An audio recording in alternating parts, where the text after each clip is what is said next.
This is one of the simplest things pro worship pianists use all the time, and no one talks about it.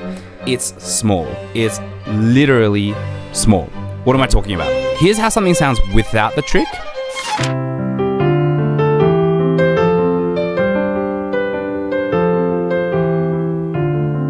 And here's how it sounds with the trick.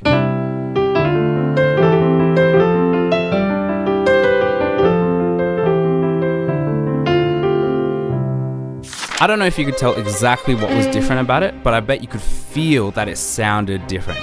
And I'm talking about the literal smallest note is called a grace note. A grace note. So my mission on this channel is to equip all worshipers, worship leaders, and worship musicians to be the best that they can.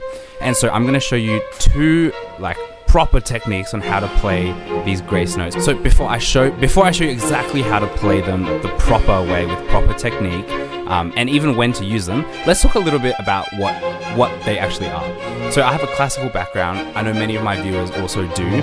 Some of you may already know this, some might not, but a grace note is sort of a little bit of an umbrella term, and it covers different things that are called ornaments. But specifically today, what I'm talking about is it's called an acciaccatura. Wow. Acciaccatura. Okay, fancy Italian word. Acciaccatura. Oh, I don't know why they made it. Okay, acciaccatura. I'm just gonna say grace note because I can speak English better than Italian. But you might have also heard it called a crushed note. And basically it's just when two notes are played really, really quickly. And so it's notated in music with the font is smaller. So the font size is smaller. And there's, for specifically an acciaccatura or a crush note, it's got a slash through it. And so basically the idea is that it gives a little bit of texture to what you're playing, because you're not just playing one note, you're playing two notes. But the first note is literally little, which is why it's notated small. And what it does is it just gives a little bit of texture to the melody line that you're playing, and it spices it up just a little bit. That's what musical ornaments do, I guess. So let's talk about how to actually play it and when should we actually use it. So let's hop over here.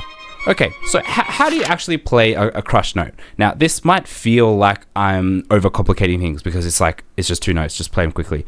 But I want to teach proper technique and I want to equip you as best as I possibly can. So the first way is this. You just play them really quickly. Yeah, big surprise.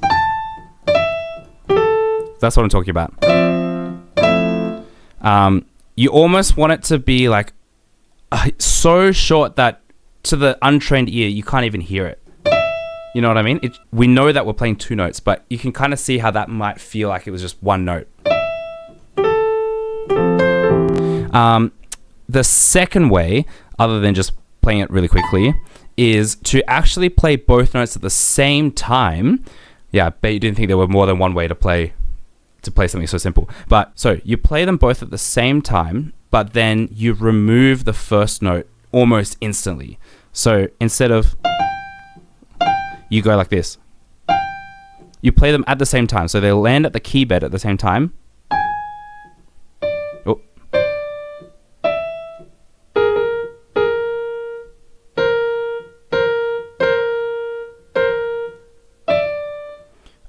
And you should have a play with both techniques, both ways of doing it, and see which one you like better. There's uses for both.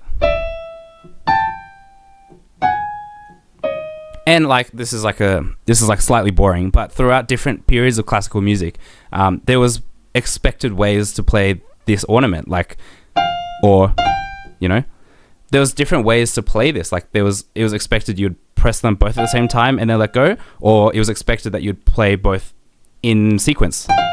Anyway, so the natural next question is, when is a good time? How should we incorporate these? Now, if you span them, I exaggerated it a little bit in the intro, but if you span them, it could be a bit much.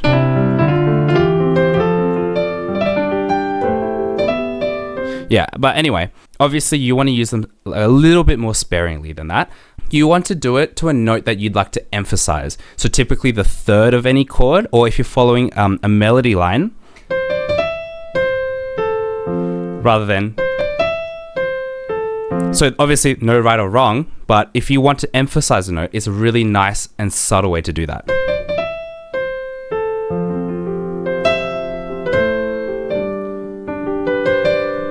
Yeah, and so on and so forth. So you could definitely use it to outline a melody. I'll give you another example of how to use a grace note or a crush note to outline a melody well.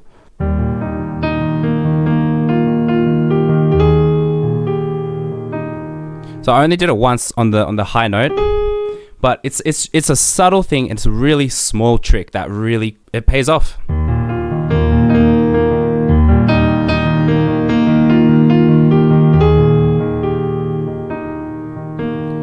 The other way you can use it is as part of a chord. So rather than just playing G minor, you can go or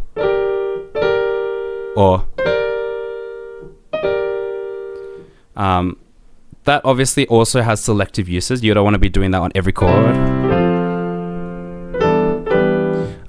But as part of a chord, it really helps to bring color and shape to that chord. So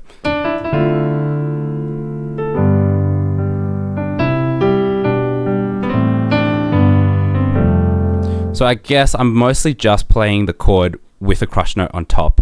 But I guess you can use it in the middle too.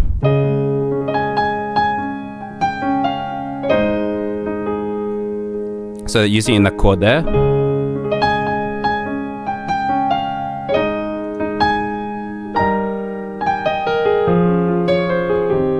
So it also doesn't necessarily have to be just one note as well. One thing I really like doing if there's a chord that I like to emphasize is I'll do something like this. So I'm sort of doing multiple crush notes. It sort of blurs the line between whether this is actually a grace note or if you're just playing a bunch of notes quickly. But the principle is still the same. You want to use it to outline something specific. Like that.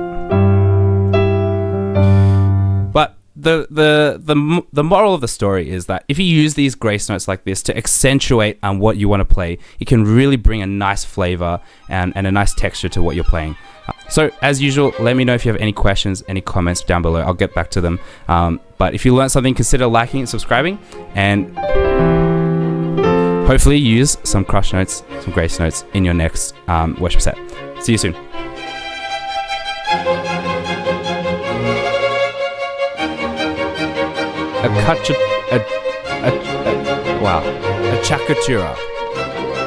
Acciaccatura.